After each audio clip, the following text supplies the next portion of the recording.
හරි. මේ ජෙනරාල් අශෝක තොරදෙනිය මාහට විරුද්ධව පවරලා තිබිච්ච නඩුව අද නැවත කැඳවලා තිබුණා.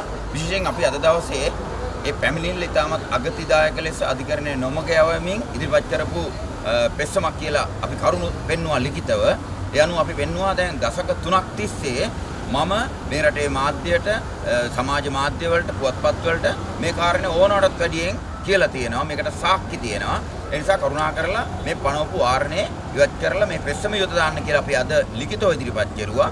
ඒ අනුව අධිකරණයේ අද තීන්දුව කෙරුවා මේ පවත්වාගෙන යන වාරණය මා සම්බන්ධයෙන් පවත්වාගෙන යන වාරණය මේ හෙළිදරව් කිරීම නවත්තමින් පවත්වාගෙන යන වාරණය තවදුරටත් ඉදිරියට පවත්වාගෙන යනවද නැද්ද කියන එක ලබන 11 වෙනිදා තීන්දුව කරනවා කියලා 11 වෙනිදාට පෙර අපිට ලිඛිතව කරුණු දක්වන්න කිව්වා මේ වාරණය පවත්වාගෙන යාමට එරෙහිව තියෙන කරුණු. ඒ අනුව අපි දැන් ඒ සඳහා 11 වෙනිදාට කලින් අපේ පැත්තෙන් අපි කරුණු ඉදිරිපත් කරනවා ඒ සම්බන්ධයෙන්. ඉතින් මේ මොහොතේ චැන් වෙලා තියෙන්නේ දැන් මම CID එකට පෙස්සම ඉදිරිපත් කරලා බටලන්ද ඇතුළු සියලු වදගහකාර ගැන මගෙන් අද වෙනකම් මේ රටේ රහස් පොලිසිය වචනයක්වත් අහලා නැහැ. දුරකථන පණිවිඩයක්වත් ලබා මට දීලා නැහැ. ඉතින් ඒ නිසා ඊටාම කනගාටුයි කියන්නේ අර පරණ ආණ්ඩු වගේම මේ රටේ අතුරුදහන් වෙච්ච මරා දාපු 60000ක් පිළිබඳව වදකාගාරවල මරා දාපු මිනිසුන් පිළිබඳව මේ ආණ්ඩුවත් අනුගමනය කරන අර පැරණි ආණ්ඩු අනුගමනය කරපු පිළිවෙල තමයි. ඒ ගැන අපිට තියෙන්නේ පිළිකුලක්. ඇත්තරම් පිළිකුලක් කනගාටුවක්.